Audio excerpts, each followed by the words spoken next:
Mr. Speaker. It's not surprising that we've been here for getting on close to 2 hours hearing our colleagues offer reflections and reminiscences about the governor of the state of New York, Mario Cuomo. It's hard to put into words what this individual represented to all of us, but it's certainly easy to understand what he represented to society. He was an individual who understood the complexities of life, and he was an individual who understood that nothing was insignificant. Nothing was insignificant. I first met Governor Cuomo when he was dispatched to Ulster County by then Governor Carey to address a group of Democrats at a place called Villa Baglieri, one of those resorts in the Italian portion of the Catskills. And Governor Cuomo was in the administration and was sent to us to bring the greetings of the governor. And he had a couple of different speaking roles at that function. And in between times, for some reason unknown to me, even to this day, we were sitting at the same table. And in between times, when he wasn't speaking, when he wasn't addressing the crowd, he was engaged in a conversation with my mom. And that conversation reflected upon growing up in New York City, growing up in ethnic neighborhoods, and just simple, regular talk from a regular person. And that was my first impression of Mario Cuomo, is that this was a regular guy sent here by a powerful governor to send us the greetings from on high. Time moved on. The 1982 campaign came. A few other things intervened. In 1979, when I was in my last year at one of those non-existent law schools that wasn't St. John's, and his son Andrew was starting that very same law school, there was another moment of individual, personal reflection on this, on Governor Cuomo. Throughout the late 1980s and into the 1990s, I commuted back and forth to Albany, and I listened a great deal to WAMC radio. And those of you who listened to WAMC radio at that time knew that a staple of the WAMC programming day was either the original broadcast or the many rebroadcasts of the conversations that existed between Alan Chartock and Mario Cuomo. He was acerbic, he was pointed, he was brilliant, he was funny, he was impatient, he was complex, and nothing was insignificant in that conversation. In 1992, I was elected to this office, and I was serving as a freshman.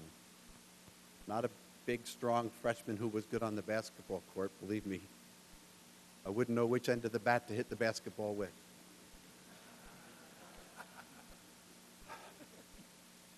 Nor did I come from one of those neighborhoods that gave the governor a big boost in the elections. I came from the Hudson Valley, which was at the time primarily a Republican community that didn't do much to support Mario Cuomo and his electoral possibilities. But I had several issues that mattered to me as a freshman in here. Some of those issues included such things as the Woodstock '94 festival. How many people would ever associate Governor Mario Cuomo with the Woodstock '94 festival? But Governor Cuomo was responsible for dispatching the state police, organizing the Department of Health, and making sure the Department of Transportation had all the roads in a community that was equipped to handle maybe a couple of hundred cars a day, to handle literally tens of thousands of cars, hundreds of thousands of people for a very limited period of time. I was impressed by the fact that he called me up personally on the telephone, and this great orator I'd heard so much about and actually witnessed some of those great speeches spoke to me in language that would embarrass a truck driver, because he was talking to me about the details, the littlest detail about the execution of the plan to allow this mass gathering, this celebration of music in my district. I took the time when we had those meetings at the Capitol, at the governor's mansion, to talk to him about my little problems in my little district. Lo and behold, even though we were not always getting along, Governor Cuomo must have heard me, because one day I got a call from the Commissioner of Transportation and said, "I'm on my way to your community. The governor told me you have a bad bridge he wants me to look at." Sure enough, he came down and looked at the bridge. Probably the area that Governor Cuomo was known most for in his governing was his views on criminal justice. He was against the death penalty. That was almost like a badge that he wore.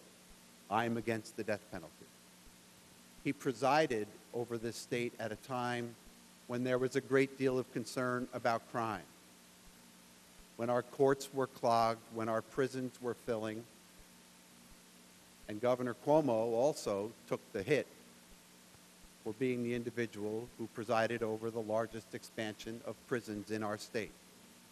The man who gave voice to the compassion against the death penalty was also the man who presided over the growth of our prison system. But a lot of people don't know that Governor Cuomo was also a leading advocate of alternatives to incarceration, of community corrections, of keeping people out of prison.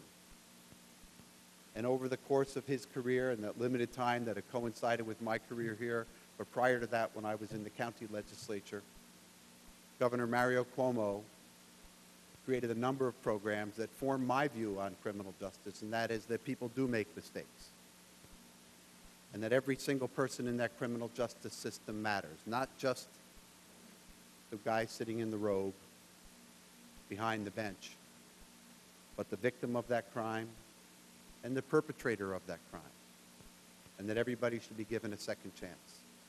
To me, that was his criminal justice legacy. Not so much that he stopped the death penalty. I'm very, very grateful that he did that.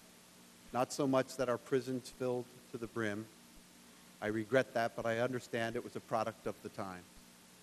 But that he understood the individual importance of every single individual, even in the criminal justice system.